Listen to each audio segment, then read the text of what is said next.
Thierry Lhermitte, tous les mois, vous rencontrez une équipe scientifique, médicale, au nom de la Fondation pour la recherche médicale. Ce mois-ci, le laboratoire de Bruno Stankoff et Catherine Lubetzky. Catherine Lubetzky et Bruno Stankoff, tous deux neurologues, ils co-dirigent une équipe de recherche à l'Institut du cerveau et de la moelle épinière à Paris. Leur équipe s'intéresse au mécanisme de réparation de la myéline, une gaine qui entoure et protège les fibres nerveuses et qui est détruite au cours de la sclérose en plaques, également appelée SEP. Cette maladie touche environ 100 000 personnes en France et plus de 2 millions dans le monde. La sclérose en plaques est une maladie du système nerveux central, c'est-à-dire du cerveau et de la moelle épinière. Qu'en est-il ? Qu'est-ce qui est atteint exactement, Thierry ?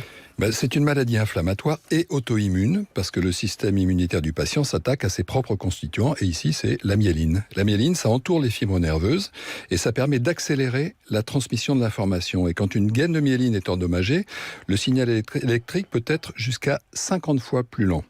Et alors cette destruction fragilise les neurones qui finissent par mourir, d'où l'apparition progressive de symptômes et de handicaps plus ou moins lourds. Alors comment se manifeste cette maladie ? Les symptômes, ça diffère d'un patient à l'autre parce qu'ils dépendent de la zone où sont situées les lésions dans le système nerveux central.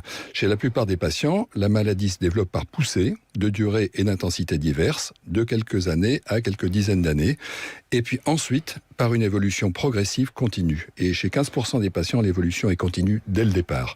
C'est ça qui est très embêtant, parce qu'en général, les patients ont des problèmes de vue, des troubles de l'équilibre, une faiblesse musculaire, des fourmillements, des engourdissements, des troubles urinaires ou sexuels. Et ils peuvent aussi souffrir d'une grande fatigue et d'épisodes dépressifs. Alors Thierry, il existe exactement 13 médicaments contre la sclérose en plaques. Pourquoi n'arrive-t-on pas à éviter le handicap chez certains patients ? Selon certaines études, jusqu'à 50% des patients développent un handicap permanent au bout de 15 à 20 ans. Et oui, le problème, c'est que les médicaments qu'on a, ils n'ont d'effet que sur la prévention des poussées de la SEP. En revanche, il existe peu de traitements contre la seconde phase de la maladie qu'on appelle progressive et au cours de laquelle les symptômes s'installent et s'aggravent de façon plus continue. Alors les médecins ne savent pas aujourd'hui prédire l'évolution à long terme d'une sclérose en plaques chez un patient. Pourtant, les techniques d'imagerie permettent de voir les lésions dans le cerveau et ça a énormément évolué. Et oui, parce que grâce à l'IRM, on peut effectivement aujourd'hui repérer les lésions sous forme de plaques blanches dans le cerveau et voir leur évolution en nombre. Donc on peut clairement poser un diagnostic dès les premières poussées inflammatoires.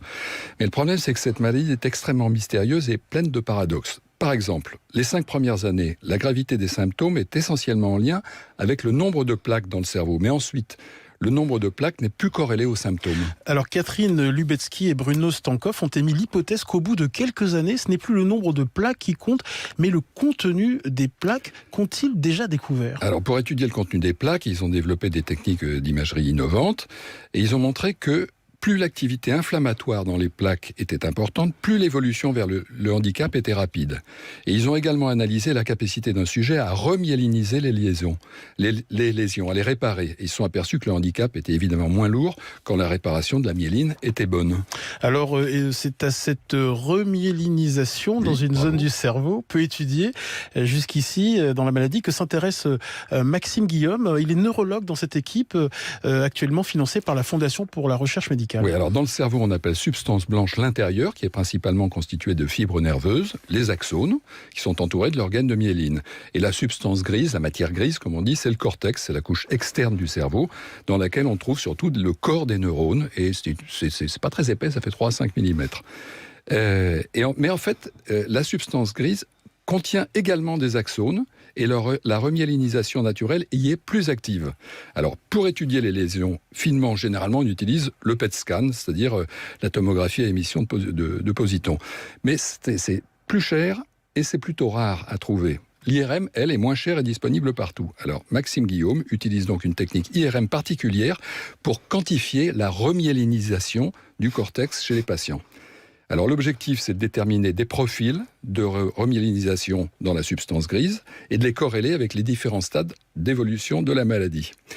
Les chercheurs pensent que dans les premières années, le handicap il serait corrélé aux lésions dans la substance blanche et ensuite à celles qui sont localisées dans le cortex. Dans une précédente étude, l'équipe avait évalué la technique chez 15 patients. Ils les ont vus à 1 an d'intervalle et ont comparé les images obtenues. Et ils ont montré que la remyélinisation du cortex était en lien avec l'évolution de la maladie. Donc Maxime Guillaume va mener une étude similaire, mais sur une grande cohorte. Il y a plus de 100 patients dans différents pays d'Europe. Et à terme, le projet devrait permettre, grâce à une simple IRM, d'une part, d'identifier un biomarqueur d'imagerie de la remyélinisation, d'autre part, de suivre l'évolution de la maladie, et puis d'évaluer l'efficacité des traitements. Merci Voilà. Thierry Lhermitte. Comment fait-on pour aider la Fondation pour la recherche médicale ? Eh bien, sur Internet, avec frm.org, et si on veut donner 10 € qui seront prélevés sur votre facture de téléphone, vous envoyez un SMS avec le mot « don » au 92 300. Merci beaucoup Thierry Lhermitte. On se retrouve évidemment le mois prochain.